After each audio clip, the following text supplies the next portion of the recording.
Santo Padre, bendito en el nombre de Jesús. Bendito, bendito, bendito y santo y todopoderoso. Aleluya. Y todo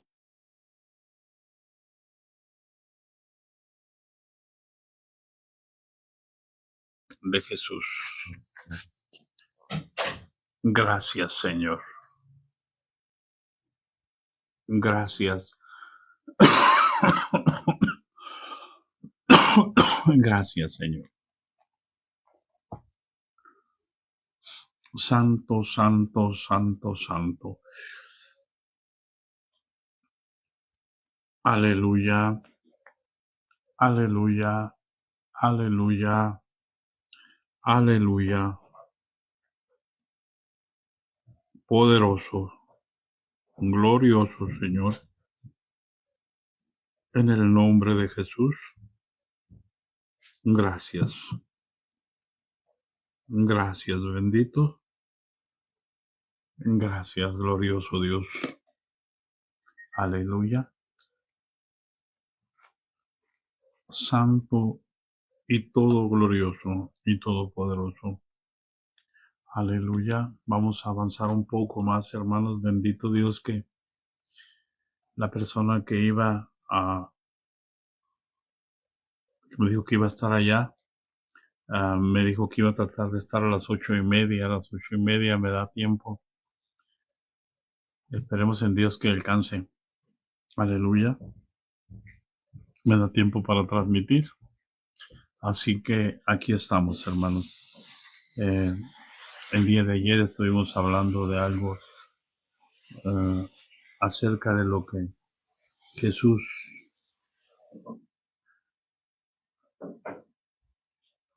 aleluya hace en estos días, y un día como hoy, miércoles, un día después, cuando Jesús entra triunfalmente, inmediatamente va hacia el templo, y en el capítulo 21, versículo 12, Jesús entra al templo, no al templo realmente, sino al patio, a los atrios del templo, y echó fuera todos los que vendían y compraban en el templo, y volcó las mesas de los cambistas y las sillas de los que vendían palomas, y les dijo: escrito está: mi casa, casa de oración será llamada para todos, mas vosotros la habéis hecho cueva de ladrones. Las mismas palabras que citó el profeta Jeremías, bendito Dios, en el capítulo 7, versículo 11, y las mismas palabras que citó Isaías en el capítulo 56, versículo 7. Damos gracias a Dios. Por eso la escritura dice, Jesús dice: las escrituras dan testimonio de mí. Jesús limpia el templo. Es la segunda vez. La primera vez lo hizo cuando empezó su ministerio, y la segunda vez ya para ser crucificado. Y cuando Jesús hizo eso, la gente, al darse cuenta, los enfermos, al darse cuenta, vinieron a él en el templo ciegos y cojos, y los sanó. Y entonces los principales sacerdotes y los escribas, viendo las maravillas que hacía Jesús, y a los muchachos aclamando en el templo y diciendo: Hosana al Hijo de David, se indignaron, porque no solamente los Hosana al Hijo de David fueron cuando venía entrando triunfalmente sobre el burrito, sino también cuando el Señor empezó a sanar a los ciegos, a los cojos, y al ver los milagros, se quedaron maravillados. Y entonces ellos le dijeron: ¿oyes los que esto dicen?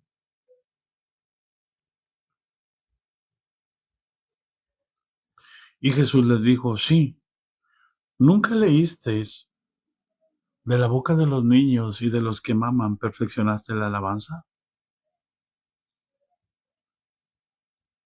¿Qué hace Jesús, hermano? Simplemente les da la palabra que está escrita. ¿Por qué? Porque no tenían Biblia. Ellos tenían la ley. Y se supone que la debían tener en la mente y en el corazón. Entonces, Jesús solamente les dice, ¿nunca leísteis? De la boca de los niños y de los que maman perfeccionaste la alabanza. Y dejándolos, salió fuera de la ciudad, a Betania. Se fue otra vez rumbo al monte. eh, a Betania, perdón, no al monte de los olivos. Y cuando volvían, o sea, el martes, voy a resumir un poco para llegar al miércoles, volviendo a la ciudad tuvo hambre y viendo una higuera cerca del camino vino a ella.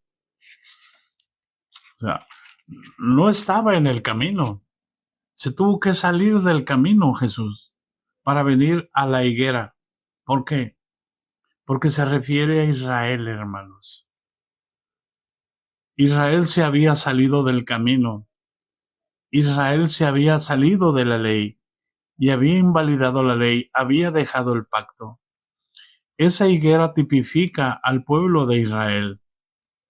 No como ahora todo el mundo ha vuelto a levantar al pueblo de Israel como si fuera el pueblo de Dios. Que lo que está escrito sobre Israel tiene cumplimiento y va a cumplirse, eso no se puede dudar. Pero lo que está pasando hoy en la actualidad, Israel fue dejado. ¿Hasta cuándo? Hasta que reconozcan al Mesías, hasta cuando lo vean venir, hasta que dejen de tratar de traer otro Mesías y se den cuenta que se equivocaron y se den cuenta que le fallaron a Dios. Por eso,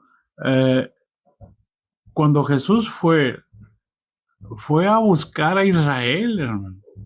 El hecho de que Jesús se salga del camino hacia la higuera que estaba fuera del camino,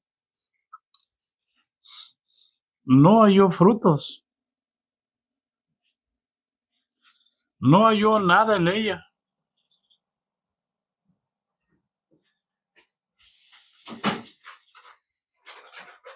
sino hojas solamente. Y le dijo, ¿ok?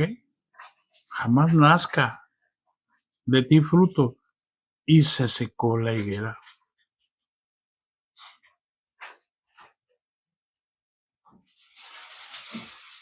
Viendo los discípulos, decían maravillados, ¿cómo es que se secó enseguida la higuera? Respondiendo Jesús, les dijo, de cierto os digo, que si tuvierais fe, si tuvierais fe, quiere decir que, si tuvieran, quiere decir que no la tenían.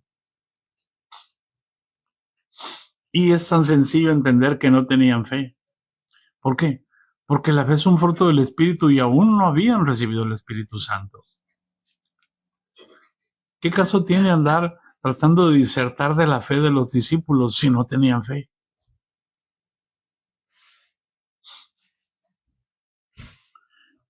De cierto os digo que si tuvierais fe y no dudáis, no solo haríais esto de la higuera, sino que si a este monte dijereis, quítate y échate en el mar, os será hecho.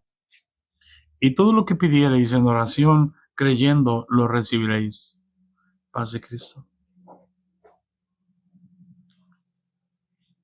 Amén.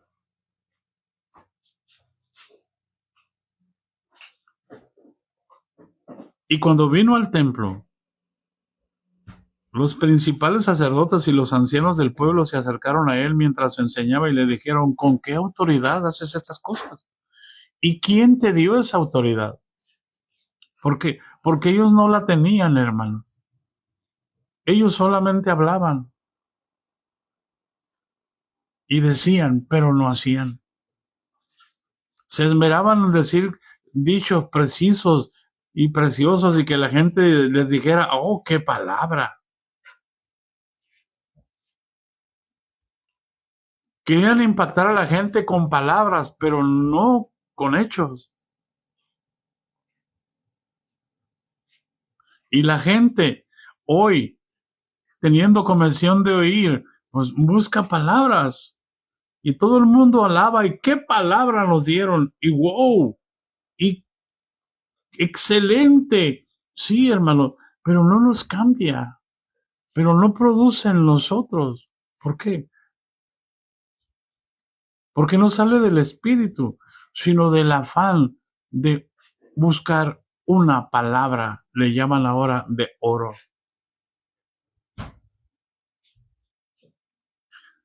Por eso Jesús los confronta a ellos y les dice, y yo también tengo una pregunta para ustedes. Amén. Así como ustedes me preguntan con qué autoridad hago estas cosas y quién me dio la autoridad, yo también tengo una pregunta para ustedes, les dice Jesús. Y si ustedes me contestan, yo también les voy a contestar con qué autoridad hago las cosas. Para que vean que Jesús no está para complacer preguntas malintencionadas. Jesús conoce los corazones, hermano.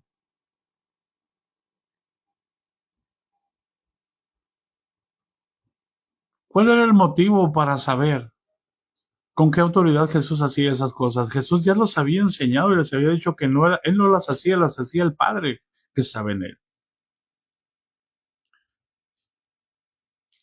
Y Jesús sabía que su proceder no era correcto. Y entonces les dice, si ustedes me contestan la pregunta que yo les voy a hacer, yo también les voy a decir con qué autoridad hago esas cosas. El bautismo de Juan, ¿de dónde era? ¿Del cielo o de los hombres?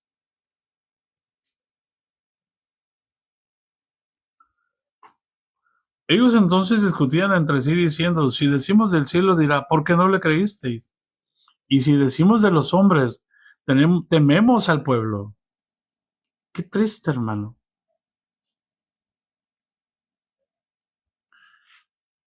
¿Qué temían del pueblo? Que el pueblo se les volteara. Hoy es lo que está pasando. Tienen miedo que el pueblo se les voltee. Si yo les dijera, la caña cascada, ¿es del cielo o de los hombres?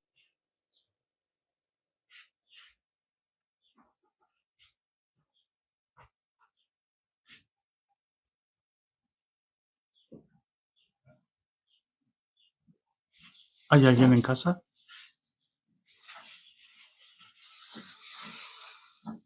¿Qué me dirían? A los líderes le pregunto. ¿Yo la inventé?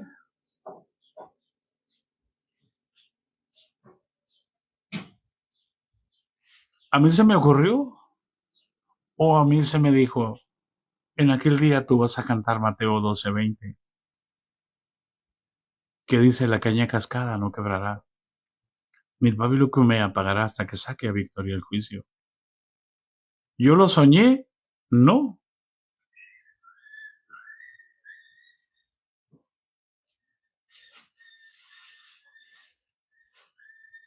Pero como yo no soy Jesús, para ellos no tengo ningún valor. Pero para ellos, su valor es indispensable. Y nadie puede tocarlo ni con el pétalo de una rosa.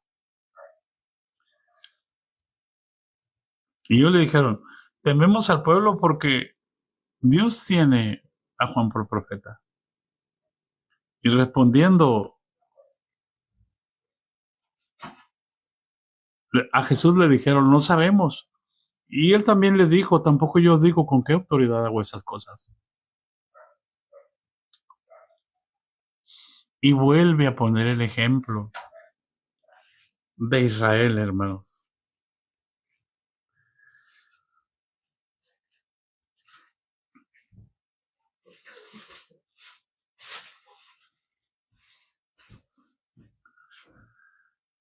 y les dice la parábola de los dos hijos.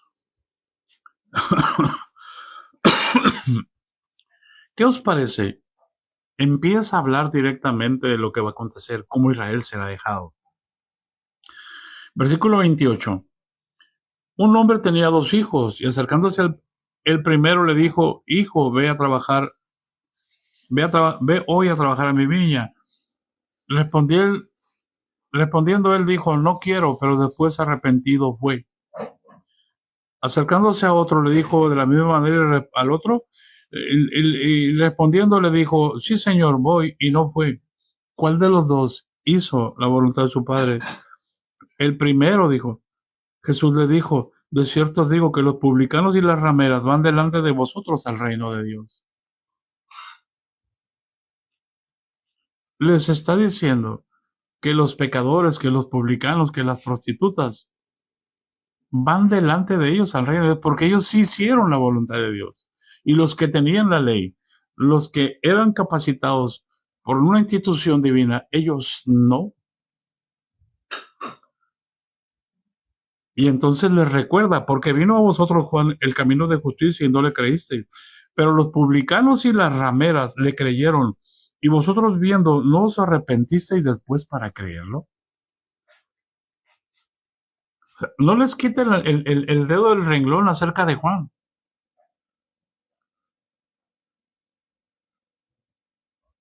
Y les dice quiénes son ellos, los que no fueron. Y les dice quiénes sí hicieron la voluntad de Dios. Por eso, enseguida les dice la parábola de los hombres malvados, de los labradores malvados. Y quiero que vayamos a Lucas, a leerle en Lucas capítulo 20. Aleluya.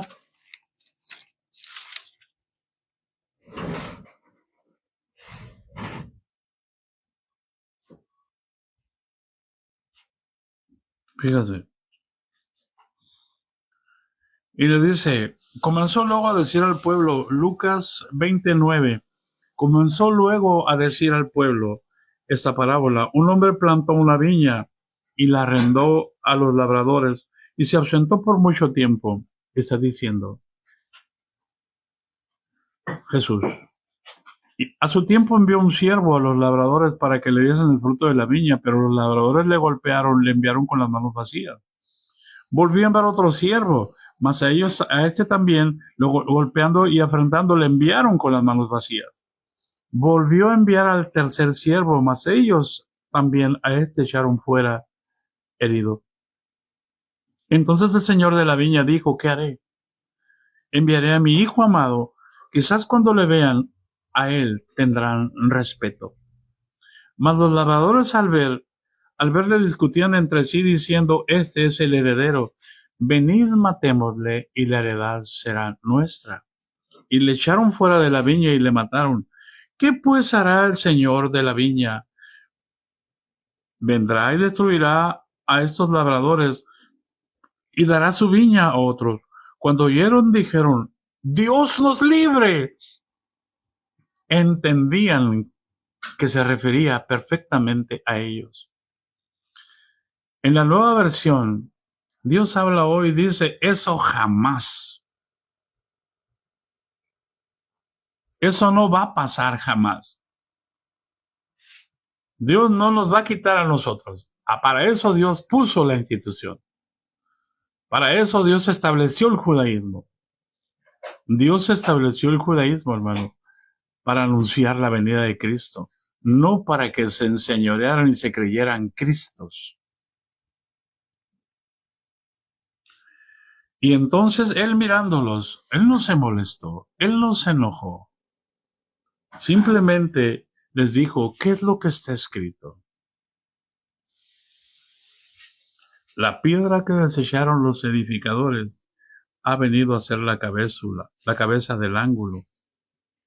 Y todo el que cayere sobre aquella piedra será quebrantado, mas sobre quien era cayere será desmenuzado.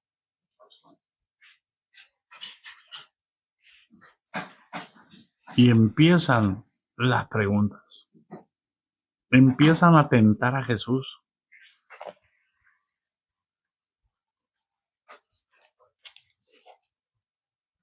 Aleluya.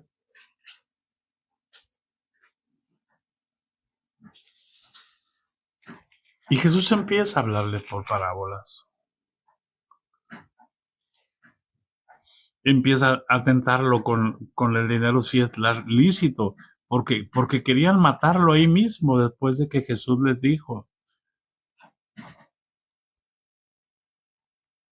vendrá el dueño de la viña y quitará a los viñadores y dará su viña a otros. Eso jamás lo vamos a permitir. Por eso es que estamos viviendo momentos de apostasía, terriblemente los momentos finales. Entonces, inmediatamente empezaron a tentarlo y le dijeron que si era es lícito dar tributo a César o no. Y luego vinieron los saduceos y le empezaron a tentar acerca de la resurrección. Entonces Jesús les habla del gran mandamiento. Y entonces todo el capítulo 23, vamos a decirlo así, se lo dedica a los fariseos y los acusa de hipócritas. Pero también les dice a los discípulos que no se sienten en la cátedra de Moisés.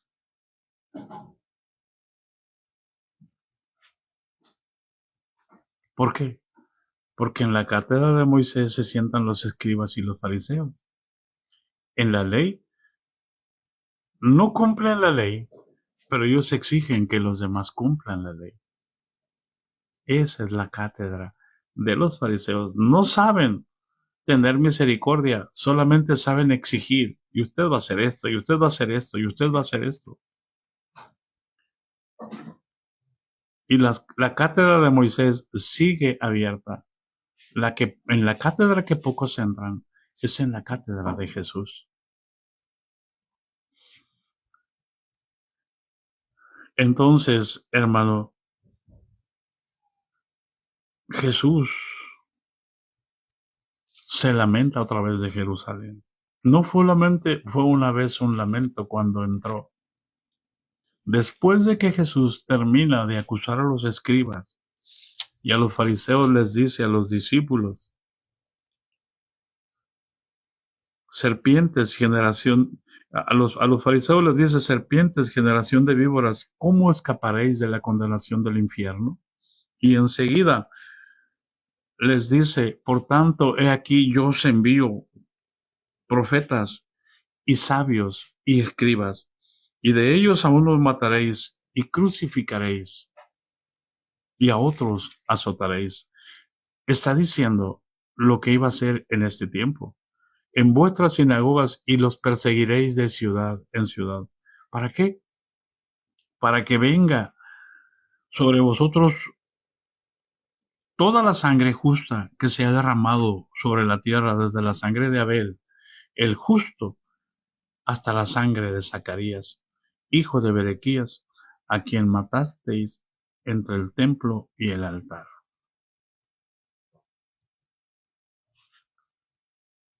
A ellos les dice, hasta ahí, hasta Zacarías, hijo de Berequías. Pero a nosotros nos dice,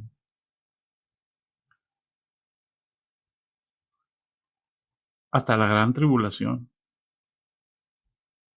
porque es necesario que los hijos de Dios entremos al reino a través de muchas tribulaciones. Y entonces Jesús les dice, de cierto os digo que todo esto vendrá sobre esta generación. ¿A cuál generación? Esta que estamos viviendo nosotros. No hay otra generación. Nosotros somos, para que entiendan, es que son generaciones pasadas, no, somos la generación de la gracia.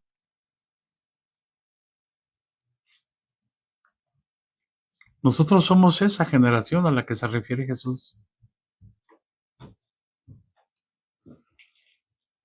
¿Hay alguien en casa? Entonces, por eso dice, vuelve Jesús a decir, Jerusalén, Jerusalén, que matas a los profetas y apedreas a los que te son enviados. ¿Cuántas veces quise juntar a tus hijos como la gallina junta sus polluelos debajo de sus alas? Y no quisisteis.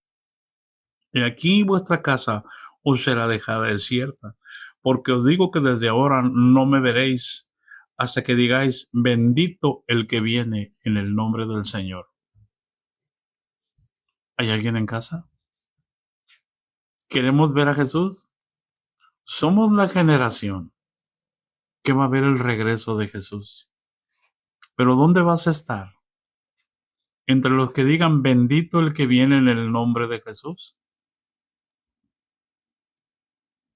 ¿O entre los que digan a las piedras caer sobre nosotros y escondernos de la ira del que está sentado en el trono?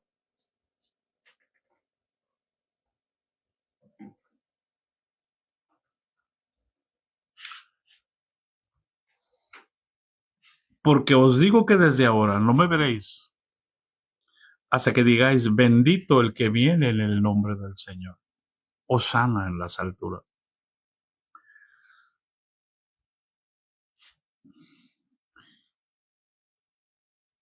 Y cuando Jesús salió del templo, se acercaron los discípulos para decirle qué hermoso estaba el templo. Qué hermoso estaba el templo. Para mostrar los edificios del templo, qué detalles.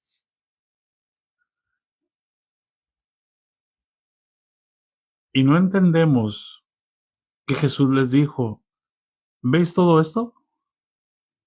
De cierto os digo que no quedará aquí piedra sobre piedra que no sea derribada. Estamos trabajando para la destrucción. Estamos tan animados en construir un templo. ¿Por qué no dejas que Dios te lo construya?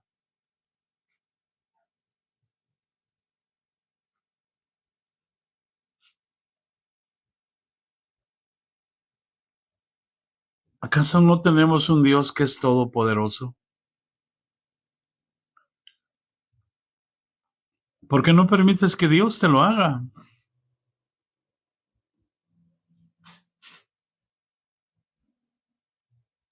¿De qué presumes?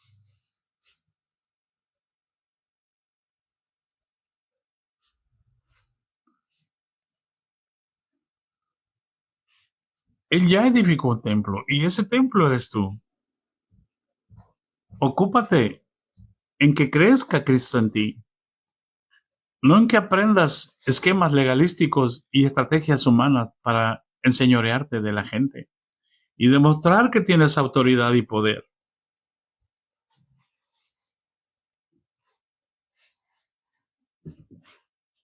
Y Jesús empieza a hablar de las señales antes del fin.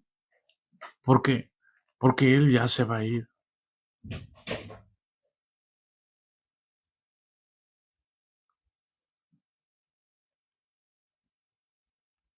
Y un miércoles como hoy, Jesús empieza a enseñar. Y todas las enseñanzas de Jesús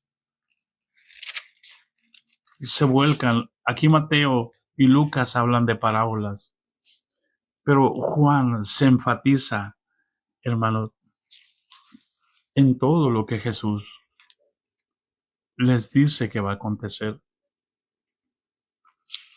Y Jesús ya preparó el camino.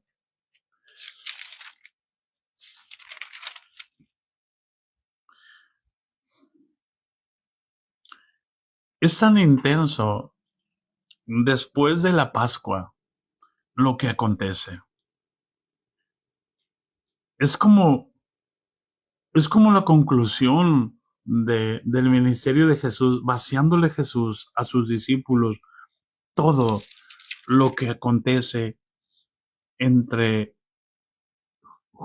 todo el día jueves. El día jueves es intenso porque después de la Pascua vienen las enseñanzas que van a marcar el rumbo de los demás discípulos. No hay una cronología de lo que Jesús fue diciendo y fue haciendo el martes, el miércoles. Pero si, si nos vamos nosotros a Lucas, que es el que procuró con diligencia a hablar e investigar para determinar cómo fue la cronología de los eventos y qué fue lo que Jesús dijo.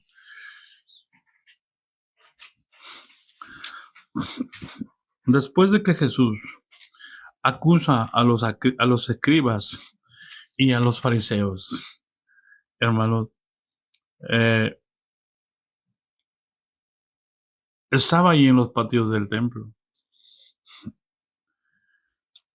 Y en el capítulo 20 de Lucas, en el versículo 45, después de que acusa a los escribas y a los fariseos, entonces Jesús les dice a los discípulos: oyendo todo el pueblo, dijo a sus discípulos, versículo 45, guardaos de los escribas que gustan de andar con ropas largas y aman las salutaciones en las plazas y las primeras sillas en las sinagogas y los primeros asientos en las cenas, que devoran las casas de las viudas y por pretexto hacen largas oraciones. Estos recibirán mayor condenación. Qué triste, hermano. Dice el Señor, cuídense de los que les gusta andar con saco. Si Jesús estuviera en este momento, diría, cuídense de los que les gusta andar con saco y con corbata, diciendo que con las vestiduras honran el ministerio. Cuídense de ellos. Y aman las salutaciones en el público.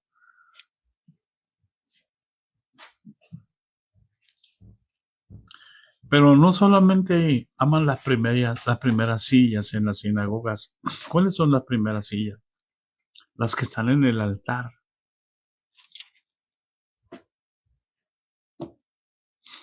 Ponen sillas como si fueran reyes y se sientan en el trono, porque dicen que reinan con Jesús.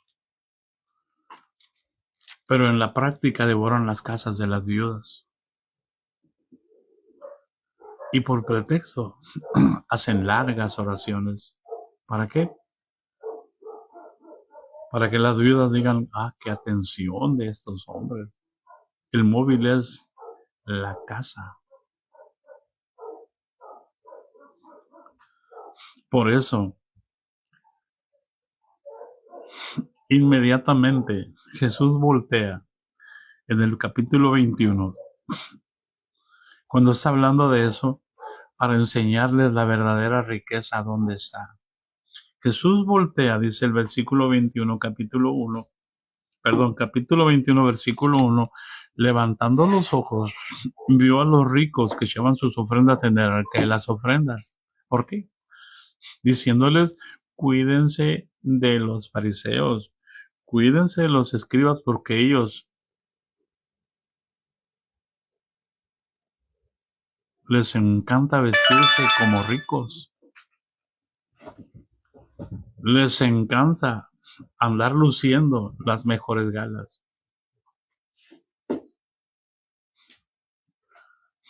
Les encanta ser ricos. No quieren ser pobres, porque no entienden la gracia. Y entonces, levantando los ojos, vio a los ricos que echaban sus ofrendas en el arca de las ofrendas. Y vio también a una viuda muy pobre que echaba allí 2 blancas. Y dijo, En verdad os digo que esta viuda pobre echó más que todos los ricos.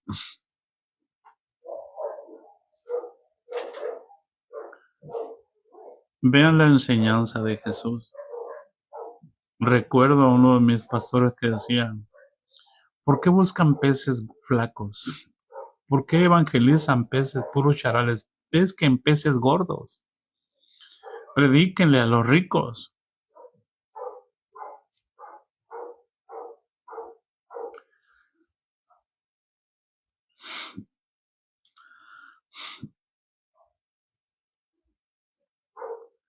¿Cuál es el objetivo de la ofrenda? ¿La cantidad o el corazón?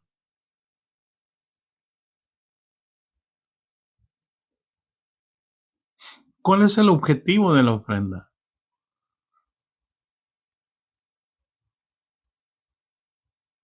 ¿Echar lo que te sobra o lo que te sustenta?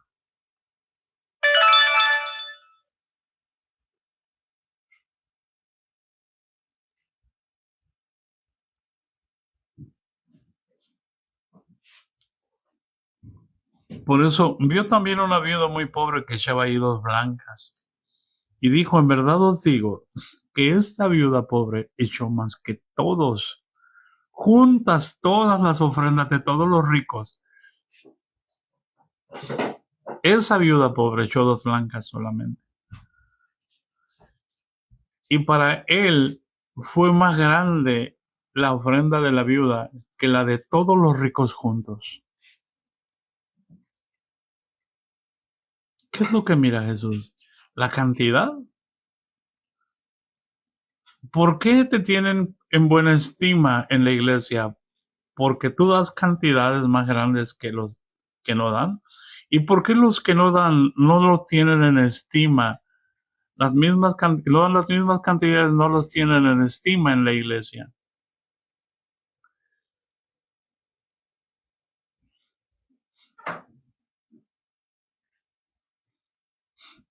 Por eso Jesús dijo, vio también una viuda muy pobre que echaba allí 2 blancas y dijo, en verdad os digo que esta viuda pobre echó más que todos, porque todos aquellos echaron para las ofrendas de Dios lo que les sobra, mas esta de su pobreza echó todo su sustento que tenía.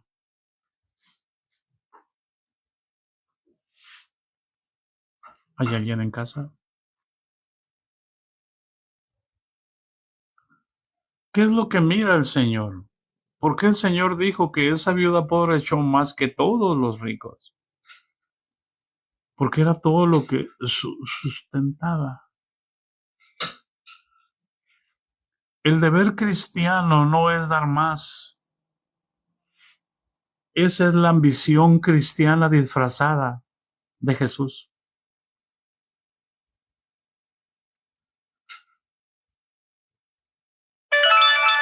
El deber cristiano es hacer y hacer lo que Cristo dice, no lo que las instituciones establecieron.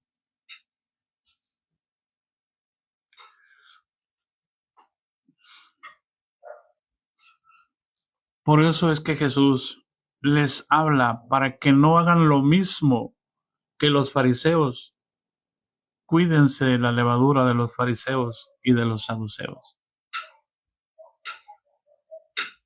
Guardaos de los escribas.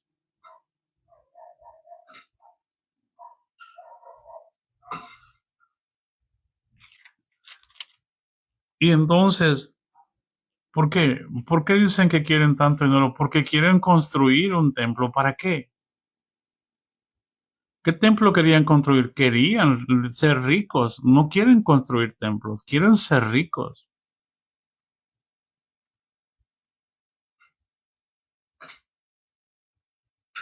Y unos que hablaban, versículo 5, 21:5, y unos que hablaban de que el templo estaba adornado de hermosas piedras y ofrendas votivas, dijo, en cuanto a estas cosas que veis, días vendrán que no quedará piedra sobre piedra que no sea destruida.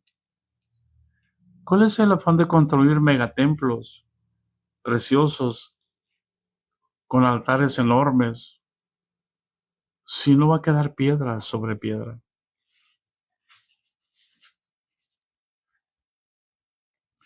Y Jesús empieza a hablarles, hermanos, de las señales antes del fin. Mañana es jueves. Si Dios nos concede, mañana vamos a hablar de la preparación de la Pascua. Y vamos a hablar un poco, sí, de la preparación de la Pascua. Y el jueves vamos a hablar, tocando el Evangelio de Juan, de lo que pasa después de la Pascua. Todo lo que Jesús les da a sus discípulos en un solo día. Y empieza a hablarles del Espíritu Santo.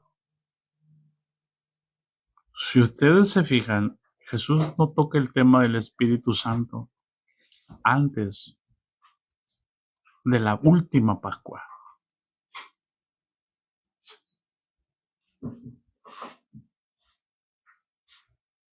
Y esa enseñanza se las da exclusivamente a los discípulos, no la da en la multitud. Hasta aquí está en la multitud. Pero después de la Pascua, toda la enseñanza se hace personal. Jesús, discípulos. Toda la enseñanza que va a sostener a los discípulos en medio de la angustia, en medio de la muerte del Maestro, en medio de la persecución que se va a desatar sobre ellos inmediatamente después de que Él es sepultado y resucita. Toda esa enseñanza, si nosotros la entendemos y la tomamos y la vivimos, también podremos resistir toda la persecución. En el nombre de Jesús. Jesús empieza a hablar acerca de las señales antes del fin. Y les da la seguridad de que ningún cabello de su cabeza perecerá, pero también les dice acerca de su venida. Y voy a parar aquí porque tenemos que irnos, hermanos. Así que les bendigo, hermanos, en el nombre de Jesús. Yo sé que hay pocos porque les dije que no iba a poder transmitir, pero la persona que iba a ir me dijo que iba a ir más tarde. Espero que alcance. Ella dijo que iba a estar a las 8:30. Así que voy en este momento a salir también hay tiempo para, si va a poder encontrarlos. Les encargo mucho su oración por una necesidad que tenemos. Les agradezco mucho, hermanos, en el nombre de Jesús. Les bendecimos. Aleluya. Así que vamos adelante en el nombre de Jesucristo. Amén.